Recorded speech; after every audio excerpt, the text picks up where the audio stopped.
This is July 20th of 2026, and I am discussing, this is going to be a little bit different video than the ones I've done before.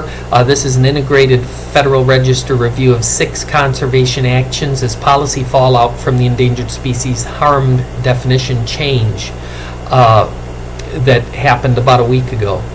The central thesis of what's going on here is the July 2026 final rule rescinding the Endangered Species Act regulatory definition of harm did not legally cause each of these 6 latter actions reviewed here to happen. However, it changed the legal floor beneath habitat protection. Once habitat modification is less clearly treated as prohibited take, every remaining land and habitat protection tool becomes more important. National monument boundaries, critical habitat designations, Section 4D rules, Section 7 consultation, recovery plans, state management, voluntary conservation, and litigation.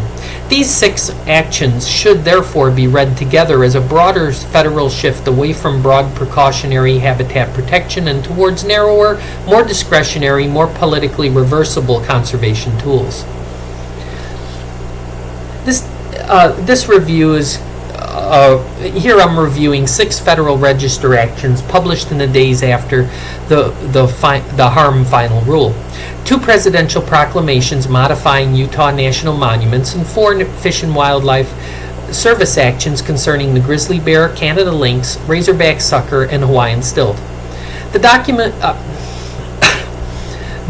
document, these documents that I'm reviewing, or my review of these documents rather, follow the similar structure to what I've been doing. However, I'll still be using the individual Federal Register analyses, but because these are so closely related, I'm grouping them together so that it's less repetitive.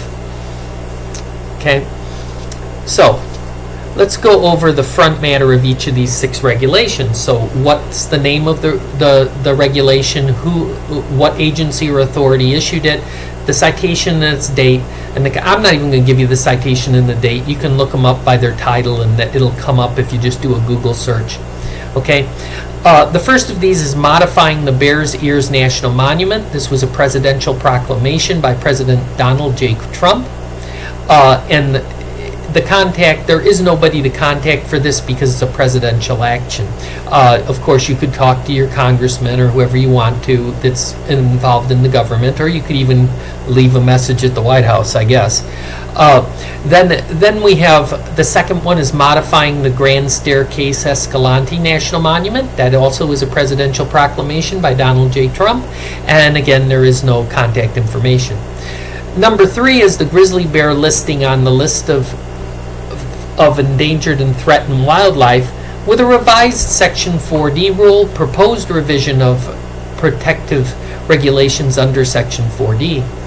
This was issued by the U.S. Fish and Wildlife Service of the Department of Interior.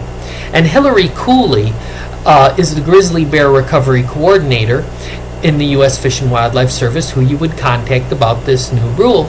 And her phone number is 406-243-4903, and her email is hilary_cooley@fws.gov.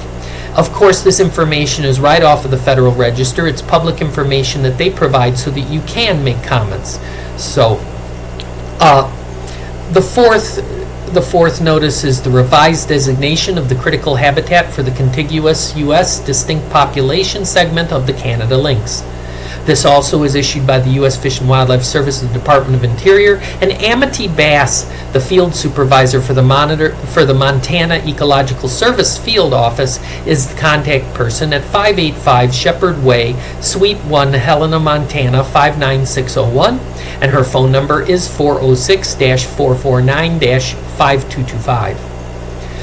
The fifth change is the reclassification of the razorback sucker from endangered to threatened with the Section 4D rule.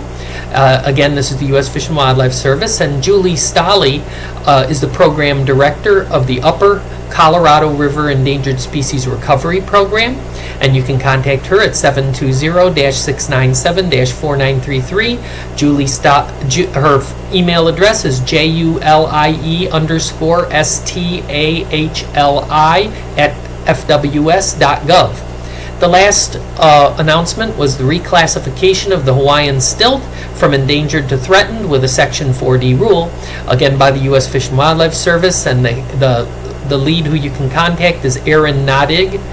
I think I pronounced his last name right, probably not. He is the Deputy Field Supervisor of the Pacific Islands Fish and Wildlife Office. His phone number is 808-792-9400, and his email address is aaron_nadig@fws.gov. So, a brief summary of what's going on here. These 6 Federal Register actions should be reviewed as a conservation policy cluster rather than as isolated documents. They're all related and they all resulted from the change of law. They appeared immediately after the services finalized the rescission of the Endangered Species Act regulatory definition of harm, which removed the long-standing regulatory language that treated significant habitat modification and degradation as harm when it actually killed or injured listed wildlife by impairing essential behaviors such as breeding, feeding, sheltering, spawning, rearing, or migration. The harm rule shifts habitat protection away from Section 9 take prohibition and towards other mechanisms, including Section 7 consultation, critical habitat, public land designations, 4D rules, recovery plans, and voluntary or state-based conservation. The 2 presidential proclamations reduce large protected federal landscapes in Utah. Bears Ears is reduced to approximately 121,000 acres, excluding approximately 1.2 million acres from the monument's reservation. Grand Staircase is reduced to approximately 182,000 acres, excluding approximately 1.69 million acres. The excluded lands are reopened after 60 days to public land laws, mineral, geothermal leasing, and mining laws subject to valid existing rights and applicable law. The 4 Endangered Species Act species actions operate at a different scale. The grizzly bear action reopens and revises a proposed Section 4D protective regulation framework rather than delisting the species. The Canada lynx rule revises critical habitat for contiguous U.S. Portions of the range, designating approximately 14,030 square miles in Colorado, Idaho, Montana, and Washington. The razorback, sucker, and Hawaiian stilt actions downlist each taxon from endangered to threatened and pair the downlisting with species-specific 4D rules. Each species remains endangered species protected, but the legal and management framework becomes more tailored and flexible. So here's some specific callouts and net impacts of these things for each of these. The Bears Ears National Monument, in its case, the net impact is a massive reduction of the monument level protection and determination of the Bears Ears Commission structure created under earlier policy. Although the proclamation continues to refer to consultation and advisory processes through other authorities which are not mentioned. This is likely the most I take that back. I think they might have been mentioned. We'll just leave it at that, the other authorities. This is likely the most culturally sensitive action in the set because Bears Ears is both a public land conservation landscape and a tribal cultural landscape. This is sort of in line with when we handed the Native Americans the Black Hills and then took them back away. I think there was a Black Hills. Does it really matter? We kept signing papers for them left and right, and then just kept taking it right back. It's not like we don't have a record of these kind of things.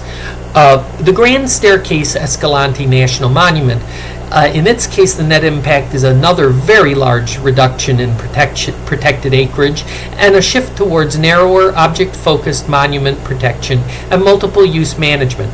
Because Grand Staircase includes nationally important paleontological, geological, desert ecological, Archaeological, recreational, and grazing values and the practical effect is a major contraction of landscape scale conservation. Modern conservation is managed at a landscape scale. We don't it's not an object. You don't manage a tree, you manage a forest, okay?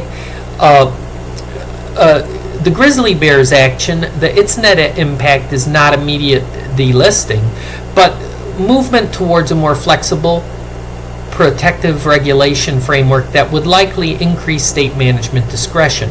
The risk is that flexibility could weaken uniform federal safeguards for a wide-ranging carnivore whose recovery depends on connectivity, food resources, genetic exchange, and public tolerance across jurisdictional boundaries.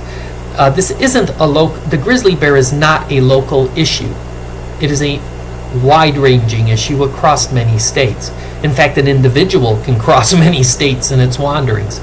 The Canada lynx, it has a more mixed net impact. The final rule designates a large western critical habitat area, but the most important practical question is whether revisions, exclusions, and boundary decisions preserve enough federal consultation leverage for the snow-dependent carnivore facing climate change, forest management pressures, roads, and connectivity problems.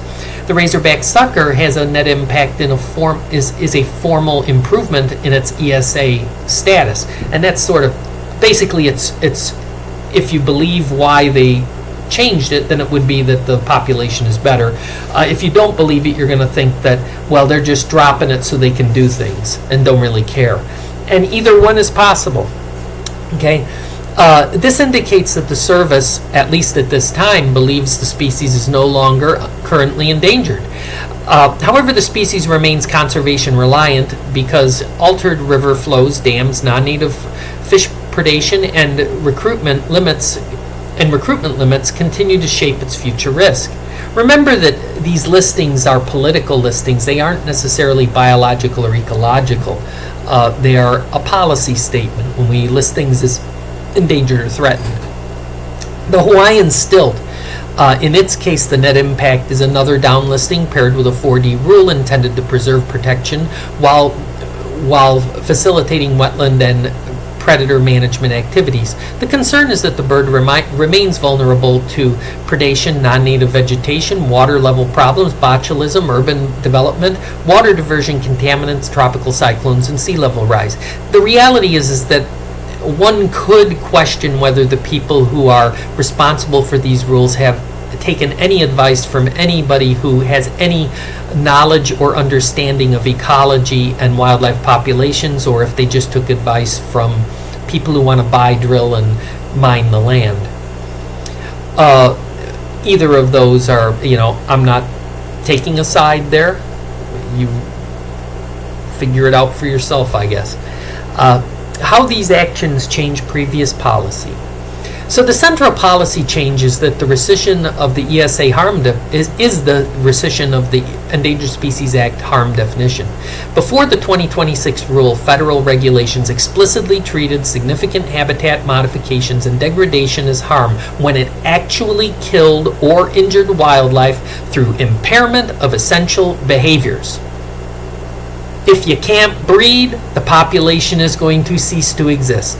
If you can't eat, you're going to die. If you don't have somewhere to live, you are going to die. If you can't get the water, you are going to die. If you are exposed to non-native predation, you are going to die. Okay? That's what this is about here. Okay? The interpretation was upheld by the Supreme Court in Babbitt versus Sweet Home, although the new final rule emphasizes that the prior decision rested on Chevron-style deference to a permissible agency interpretation. After Loper-Bright, the services concluded that they should adopt a narrower reading closer to Justice Scalia's dissent in Sweet Home, in which habitat modification is not treated as take unless it directly falls within the statutory take verbs. The rest of the justices did not agree with Scalia. It's unusual for them to take a dissent and use that as a rationale. The change That change alters the practical architecture of endangered species enforcement. Section 9, take liability, and Section 10, incidental take permitting, have historically been powerful because they could affect private or non-federal habitat modification when actual death or injury to listed wildlife could be shown. The final harm rule narrows that route. It does not eliminate habitat protection altogether. Section 7 still applies to federal actions, critical habitat still matters, federal land management laws still operate, and states may maintain their own protections. But it absolutely does lower the federal floor from habitat degradation outside a direct federal action context. And anybody who follows sports understand what we mean by lower the floor. If your team has a low floor, it means they can be god-awful. And if they have a high ceiling, they can be oh great. Well, this actually lowers the floor, so the results of this could be god-awful. The monument modifications are therefore more consequential than they might appear in isolation. National monuments are among the few federal tools capable of protecting entire cultural and ecological landscapes. Reducing monument acreage at the same moment that habitat as take protection is narrowed compounds risk because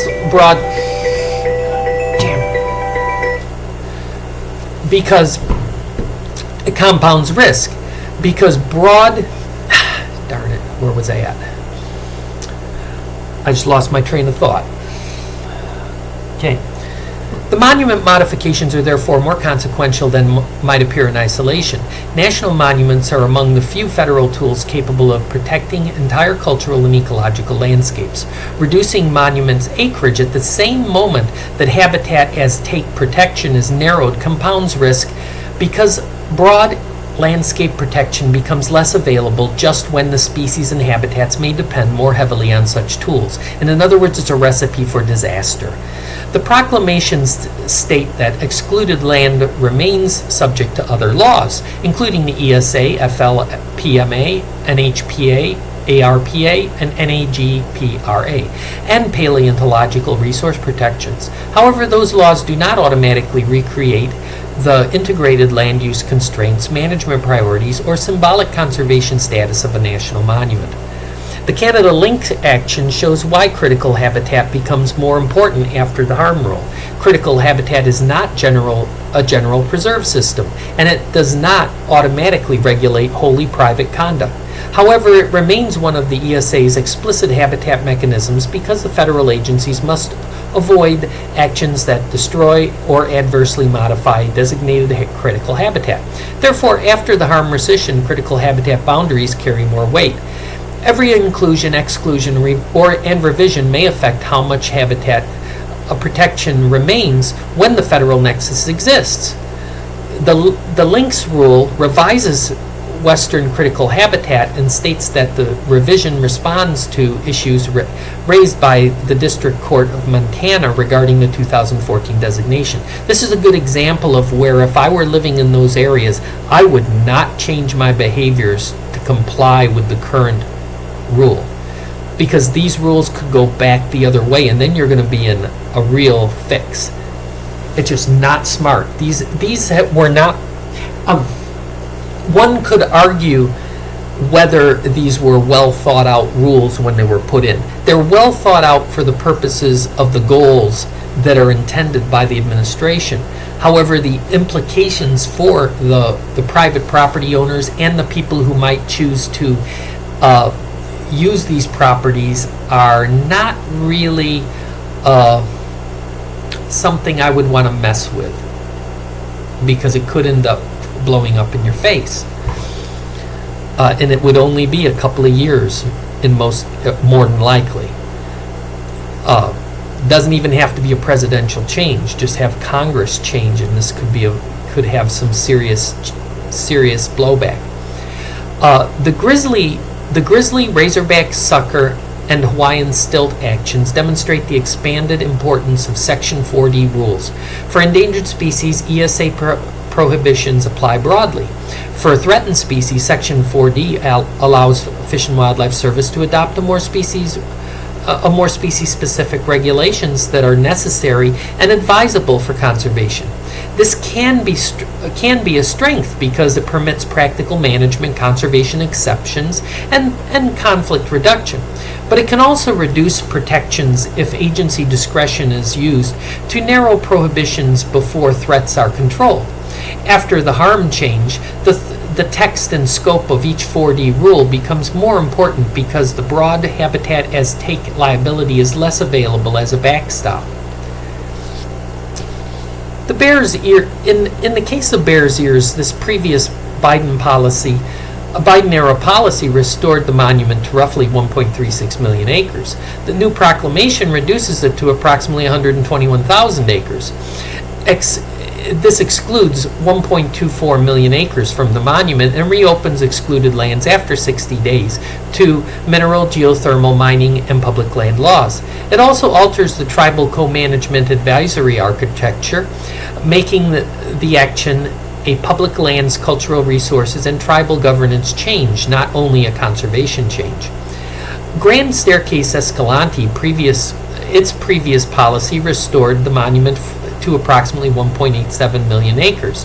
The new proclamation reduces it to approximately 182,000 acres and emphasizes access, grazing, road trail planning, vegetation management, and mineral, geothermal, and mining availability on excluded lands.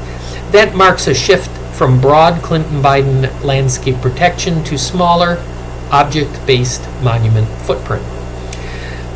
For the grizzly bear, the proposed revision does not reopen every element of the listing proposal. It focuses on changes to the proposed protective regulations under Section 4D and reopens the comment period.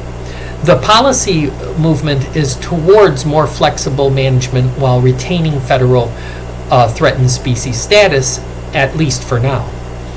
The Canada lynx, its rule revises critical habitat in response to litigation and settlement-driven issues, designating habitat in Colorado, Idaho, Montana, and Washington. Its policy significance lies in the fact that critical habitat is one of the remaining habitat-specific Endangered Species Act tools after the harm definition is rescinded. The razorback sucker rule downlists the species from endangered to threatened because the Fish and Wildlife Service concluded that the species is not currently in danger of extinction but remains likely to become endangered in the foreseeable future. The 4D rule is intended to retain conservation protection while permitting selected management actions. The Hawaiian stilt,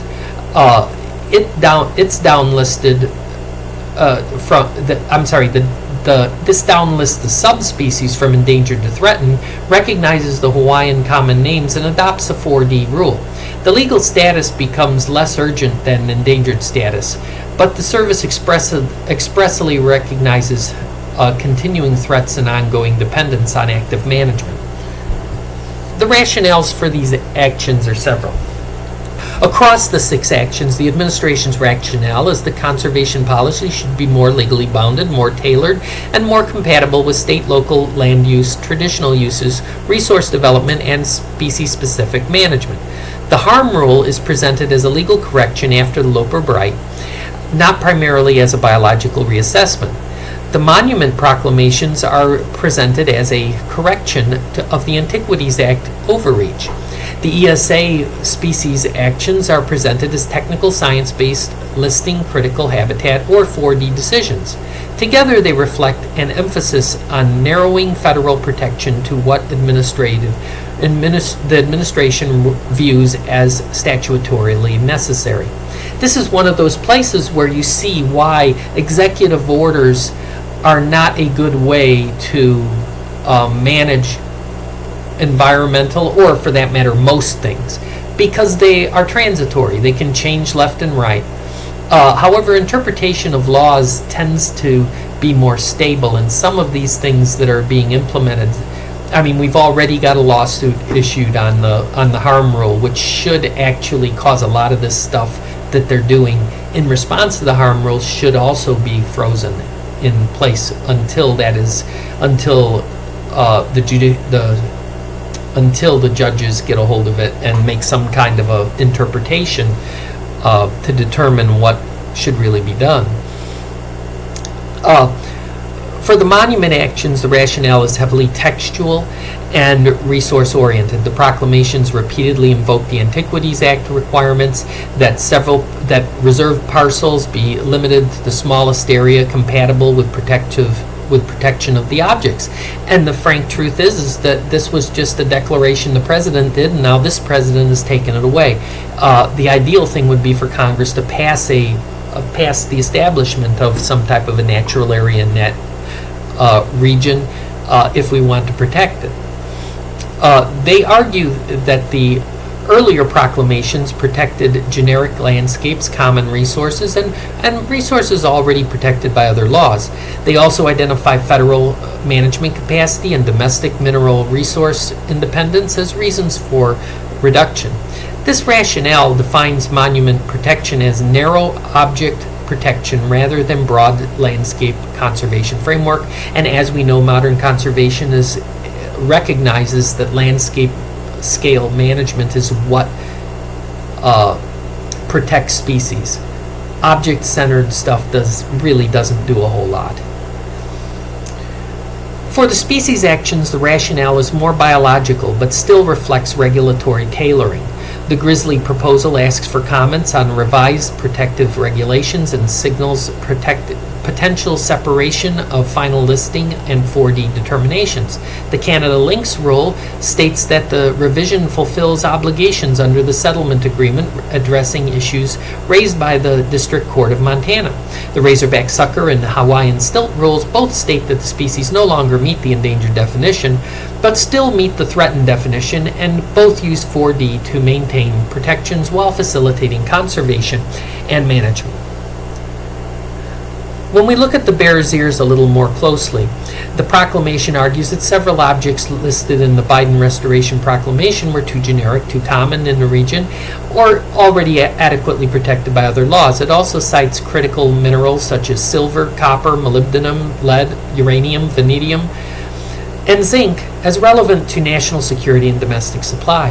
In the case of Grand Staircase, the proclamation argues that large portions of the restored monument were not needed for the Antiquities Act purposes, that more than 800,000 acres are already managed as wilderness study areas, and that critical minerals, including cobalt, copper, iron, lead, manganese, molybdenum, nickel, silver, thorium, uranium, vanadium, zinc, and zirconium, support economic and national security interests. It's almost as if we didn't know that you could do horizontal drilling and horizontal shafts for mining. I don't know. You don't need to plant. What they really want to probably do is strip mine, and strip mine destroys everything. If you've ever been around one, you'd see it. In West Virginia, they actually take the tops off the mountains, remove the coal, and dump all the rubble back in, and then it's a destroyed mountain. It's not always obvious for people driving by, but that's what they do. The grizzly bear, in the case of the grizzly bear, the rationale is that the grizzly management should reflect recovery progress in all states and allows states greater practical authority while maintaining federal Endangered Species Act protection. Idaho Governor Brad Little praised the proposal as a return of management authority to states while preserving a federal role. The thing about this is that large carnivores like grizzly bears are not a state issue. They're a state issue from the perspective that they live there, and there can be issues and human-wildlife conflicts and things of that nature, but a grizzly bear has a huge home range. They cross barriers, so if one state says you can shoot them and the other one says you can't, well, then every grizzly bear that goes into the one state is dead, and you have no more grizzly bears. This is not a state regulatory issue. And this is a general issue with all sorts of property rights and so forth, especially in environmental law, that there are some things that are state and some that are federal, and things that go across state boundaries in extreme ways like this are almost always, not almost, they're always federal. In the case of the Canada lynx, the rule explicitly tied to prior litigation and settlement obligations, making the rationale both scientific and remedial. It also reflects the continuing importance of critical habitat for a snow-associated carnivore whose district whose distribution and habitat suitability are climate sensitive. The razorback sucker has a rationale recovery. The rationale for the razorback sucker is recovery progress through long-term conservation actions, but Fish and Wildlife Service continues to acknowledge foreseeable risk. This makes the rule a recovery and management action rather than a declaration that the fish is secure. The Hawaiian stilt, its rationale is that the subspecies has improved enough to no longer be in current danger of extinction, but remains threatened because the active management is essential. The rule also integrates newer data through 2023 and extends the foreseeable future, the frame of 2080, in light of sea level rise protections and updated viability analysis. The partisan divide is clearest and on the monument actions and the harm rule, while the species actions are more technical but still fit into the same broader divide. Republican officials generally frame the actions as correcting federal overreach, restoring statutory limits, protecting rural communities, respecting state and local management, and reducing barriers to traditional uses and resource development. Democratic officials generally frame the actions as weakening conservation, undermining tribal cultural landscapes, reducing habitat protection, privileging extractive industries, and destabilizing public land and species recovery governance. Republican support for the monument reductions is explicit. Senator Mike Lee described the action as reining in the monument overreach and emphasized that the Antiquities Act should protect objects within the smallest area capable of their care and management. Utah Governor Spencer Cox said the modified boundaries produce protection rather than diminish it. And Utah legislative leaders praised the action. House Natural Resources Committee Chairman Bruce Westerman framed the actions as right-sizing monuments and restoring the original intent of the Antiquities Act. Democratic opposition is also explicit. Senator Martin Heinrich criticized the reductions as stripping protections from Bears Ears and Grand Staircase Escalante, continuing attacks on public lands and undermining tribal and conservation values. Senator Dick Durbin likewise condemned the reductions, connecting them to earlier Trump area monument boundary cuts. Media coverage by the AP and Reuters emphasized the partisan history. Democrat presidents Clinton, Obama, and Biden expanded or restored protections, while Trump reduced them in 2017 and again in 2026. The grizzly bear action reflects the state management versus federal protection divide. Republican officials from grizzly states tend to favor greater state authority and flexibility.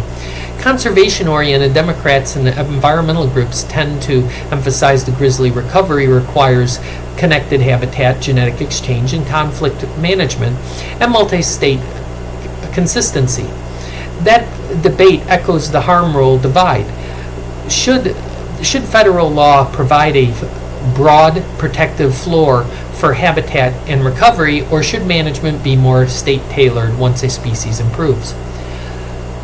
The Canada lynx, razorback sucker, and Hawaiian stilt actions are less likely to generate the same high-profile partisan statements, but the political logic is similar. Supporters will emphasize best available science, recovery progress, species-specific tailoring. Critics will emphasize climate change, hydrologic alterations, wetland loss, connectivity, non-native species, and habitat degradation remain unresolved, and that narrowing protections after the harm rescission risks cumulative weakening. In the case of Bears Ear and Grand Staircase, these are the strongest partisan flashpoints, with Republican state and congressional leaders from Utah supported the reductions, and Democratic leaders and conservation allies condemned them as attacks on public lands and tribal cultural landscapes. In the case of grizzly bears, Republican state officials have direct interest in state management flexibility. Opposition is likely to center on whether state flexibility can coexist with connectivity, conflict reduction, and long-term recovery. In the case of the Canada lynx, the politics are more technical because the rule is critical habitat revision tied to litigation and settlement, but it is still part of the habitat protection debate after the harm rule. In the case of the razorback sucker and Hawaiian stilt, the politics are less overtly partisan, but both downlistings can be framed either as conservation success stories or examples of reduced legal urgency for species that remain dependent on active management. The strongest conservation side scholarly argument is that the habitat loss, land use change, fragmentation, hydrologic alteration, and climate change are major drivers of biodiversity decline. That's a fact. It isn't debatable. There's nothing there to even discuss. Land and sea use change are among the most important drivers, most important direct drivers of global biodiversity loss. That matters because the harm rescission narrows one legal pathway for addressing habitat degradation is take, while the monument and critical habitat actions alter the spatial protections available for the landscapes and the species. The conservation argument is also supported by the Endangered Species Act outcome research. Studies of the Endangered Species Act implementation have found that the Act has prevented many extinctions and that species recovery often depends on time under protection, recovery planning, habitat protection, and sustained funding.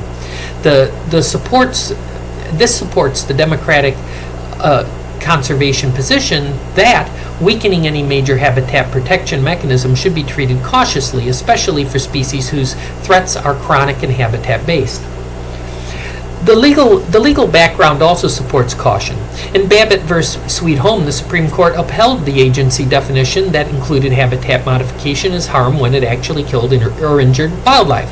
The 2026 final rule relies on the post-Chevron legal environment to select a narrower reading, but the conservation side argument remains that Congress used a broad list of take verbs, and practical species conservation requires addressing habitat injury, not only direct killing. The strongest deregulatory side scholarly argument is that the broad habitat-related regulation can create perverse incentives on private lands.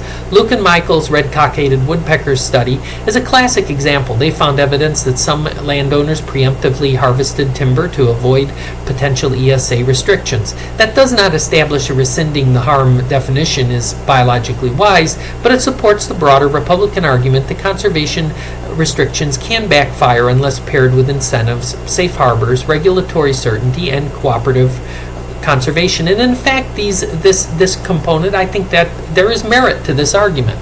Okay, there is merit to the argument that if you don't pair it with these other things, it's not going to be as effective. And in fact, any conservationist or environmental scientist or environmentalist is going to be well aware that this is the case. The only reason we don't do it so much is that budgets are cut so that the funds aren't available to do these pairings. And that's just the reality. It costs money to do these things. Protected area scholarship is also relevant. National monument reductions are a form of protective area downgrading, downsizing, and degazettement. Emerging research on protected area downgrading in the United States has found negative biodiversity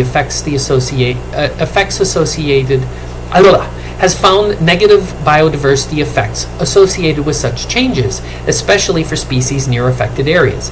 This supports the claim that monument boundary changes are not symbolic only. They can change land use signals, access, enforcement priorities, investment expectations, and habitat continuity.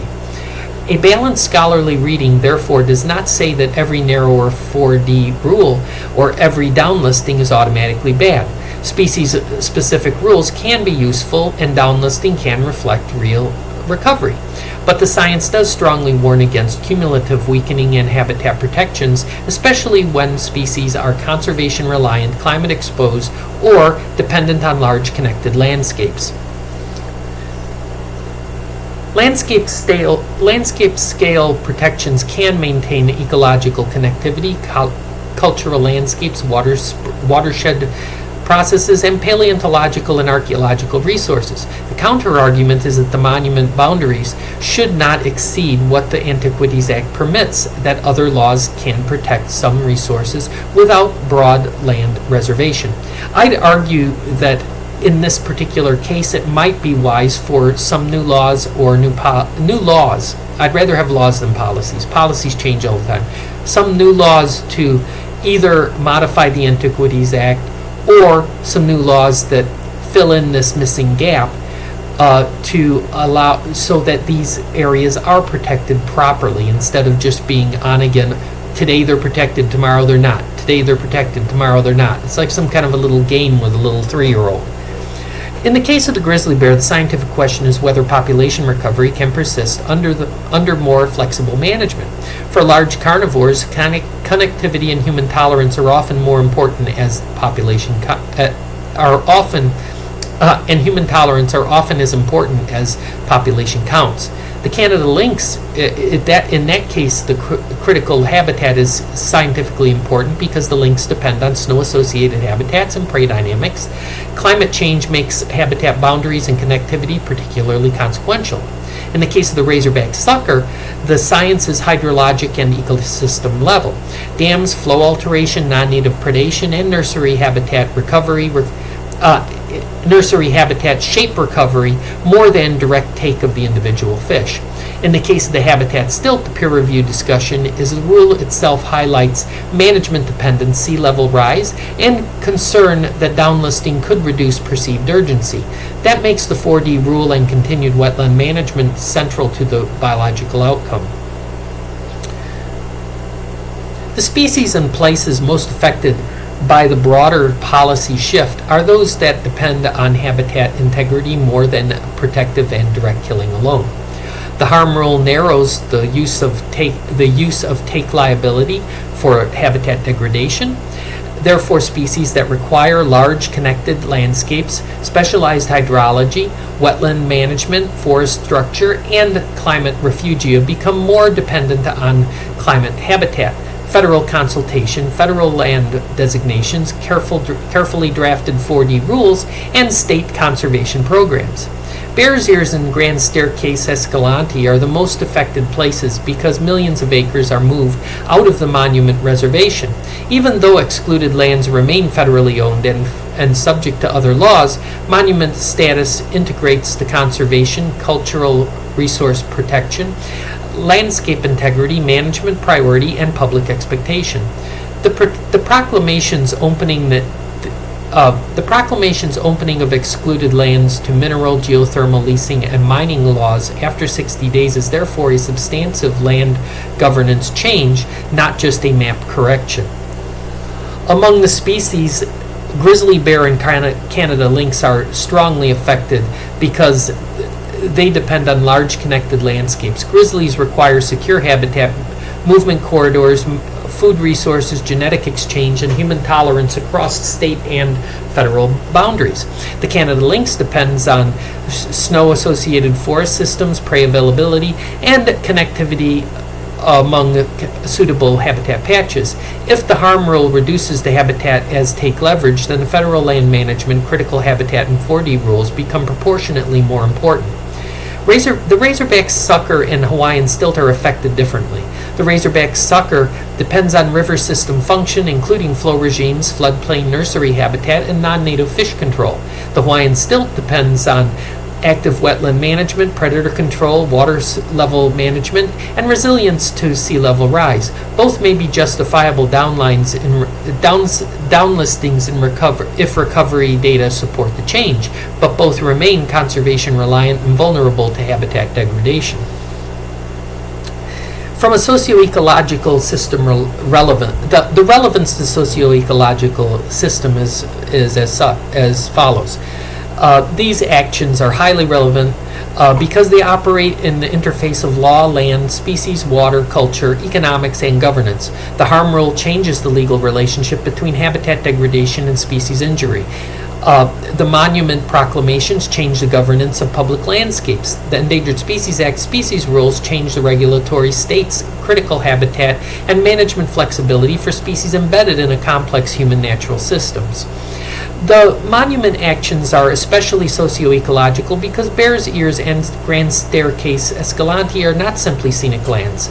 They involve indigenous cultural landscapes, archaeological sites, paleontological resources, grazing, recreation, tourism, mining, energy, roads, invasive species, wildfire management, public access, and federal, state, tribal authority. Republican supporters emphasize local access, grazing roads, rural communities, limited agency capacity, and focused management. Democrats critics emphasize wildlife habitat, archaeological and paleontological resources, tribal cultural meaning, and outdoor recreation economies. These species rules show socio-ecological dynamics at an organism and habitat scale. Grizzly bear management involves livestock, human safety, hunting and recreation, tribal interests, state authority, rural tolerance, and carnivore ecology.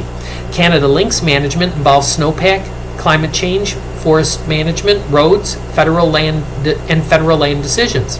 Razorback sucker recovery involves dams, river flow, water use, non-native fish control, and basin-level water governance.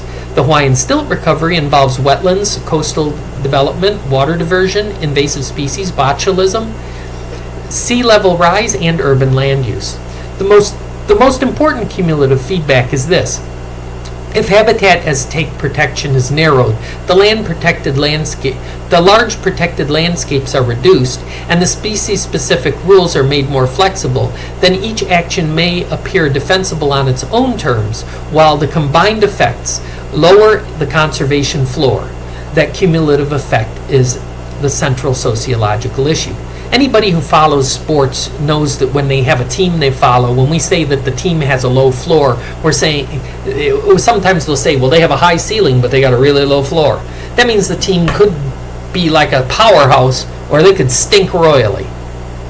And that's kind of what's going on here. These actions they may end up working out. But the floor is so low on these that if they don't work out, the actual outcomes could be cataclysmic. These are actually really, I hope they put a lot of thought into the impacts to the endangered species and other wildlife and fisheries in these areas and cultural resources when they started changing these rules. Because if you start strip mining in the middle of these areas, all those cultural resources, all those paleontological resources, all that wildlife habitat, it's gone. So on a component-by-component impact assessment of these rules, biodiversity, the general impact across all 6 sections is likely negative in the aggregate if habitat protections are reduced faster than the species and ecosystems can compensate. Specific examples include the monument reductions affect landscape scale biodiversity protection, lynx and grizzly depend on connectivity, razorback sucker and Hawaiian stilt remain conservation reliant. From a habitat and connectivity perspective, the general impact across all 6 are a major concern because the harm rule makes habitat modification harder to treat as a take. For the Canada lynx, this is critical habitat becomes more important. Grizzly connectivity depends on cross-jurisdictional management, and monument reductions remove broad landscape protections. From a perspective of tribal sovereignty and cultural landscapes, this has a huge impact, especially for Bears Ears. Bears Ears reduction and altered advisory co-management structures are likely to be viewed by the tribes and allies as major rollback of tribal influence over their ancestral landscapes. From a state and local government perspective, the impact of across all 6 actions increased influence and flexibility for the states, especially in Utah and Grizzly states. Utah officials praised monument modifications, and Idaho officials praised Grizzly management flexibility. From an extractive industries and land use perspective, this would be viewed as positive for mining, geothermal leasing, grazing access, road access, and some rural economic interests. However, it also may be negative in that you are going to, if you start destroying the habitat, you're going to lose the tourism. and people do go out there for hunting. When we look at the excluded monument lands reopened to mineral geothermal leasing and mining laws after 60 days, those are really going to be a big time. But again, they may all be blocked by the judge. It's hard to say. That lawsuit was just filed. From a perspective of conservation law and litigation, this is a very high litigation risk, every one of these. The harm rule, we already have litigation in place that's been filed, but for the harm rule in general. The harm rule, monument reductions, critical habitat revisions, and the 4D rules all invite challenges over statutory interpretation, science reliance, interest, consultation, and administrative procedure. From a public trust and governance stability, it's very negative. First of all, some of these, when we look at these lands, they're being switched on and off, on and off, on and off. That is not a good way to do things, regardless of what decision is made in the long term. These swinging sharply across administrations, and a lot of this, if we look at the way, if we would take time to make laws that covered this stuff, it'd probably be better. But at the same time, because of our filibuster, what happens is we get laws. The laws are maybe not so great, but they can't get them changed because they're continually getting filibustered. Where if you have a law come in and you don't have that filibuster in place, and I'm not arguing whether the filibuster is good or bad, I'm just stating a fact. A law comes in, you find out some bad things, you can rapidly change it. So laws end up stabilizing. When you're in the situation we are now, laws tend to swing, and of course we start to depend on executive orders and proclamations, which we should not. Those should be much less common than they are. The repeated Obama-Trump, Biden-Trump monument reversals make long-term planning difficult for agencies, tribes, counties, businesses, researchers, and conservation groups. Nobody associated with these is benefiting from these swings. Nobody. And that's why I keep saying that if you're in that area, I would just behave like they haven't changed, because they're probably going to change again until Congress gets around to actually doing something. Okay? And they may not. They probably won't right now anyway. Overall, the best way to understand these 6 actions is a coordinated looking conservation policy moment, rather than 6 unrelated notices. The Endangered Species Act harm rule lowered the federal habitat protection floor by narrowing the connection between habitat degradation and prohibited take. The monument proclamations then reduced landscape scale protection over millions of acres. The Canada lynx rule revised one of the remaining explicit Endangered Species Act habitat tools. The grizzly, razorback, sucker, and Hawaiian stilt actions moved towards more flexible threatened species management through the 4D rules. Of course, what needs to happen is there needs to be some follow-up laws made that stabilize the situations in the case of the lands, and also account for these problems that have been created by judicial decisions, because if they go ahead and just make laws, those laws can be in place and actually solve the problem like laws are supposed to. They're supposed to solve problems rather than create more. The central conclusion to all of this is that the rescission of the endangered species harm definition changed the legal floor beneath habitat protection. These 6 subsequent actions show how much now depends on remaining pieces of the conservation system, monument boundaries and critical habitat, 4D rules, state management, voluntary conservation, and litigation. If those remaining tools are narrowed at the same time, the cumulative effect may be far greater in degrading habitat and endangering species than any single federal registered notice suggests. That's all I have for you today, and if you would like to comment on these or communicate with the individuals who are in charge of them, of course, I have given the phone numbers and in some cases addresses or emails at the beginning of this talk, or you can just look up the individual notices on the Federal Register by just doing a simple Google search of their title, and it will come up, and then you can get to those individuals, and you can even read the notices for yourself. The Federal Register is where they put all of the official information of what's going on, particularly in the case of the executive branch, and frankly, a lot of times it's all ignored by people. And it's even, as we've seen so far, many of these particular actions have had a little more attention, but most of the actions in the federal registers are utterly ignored by all of the oversight, all of the other agents, the other two branches of government, which are supposed to be performing oversight over executive action. So we'll see what happens, but feel free. These people, they want you to call them. Well, they might not want you to as individuals, but the way that it's set up, you're free to call them or email them, and it's something that is welcome, and it should be welcome, because your opinion matters. Have a nice day.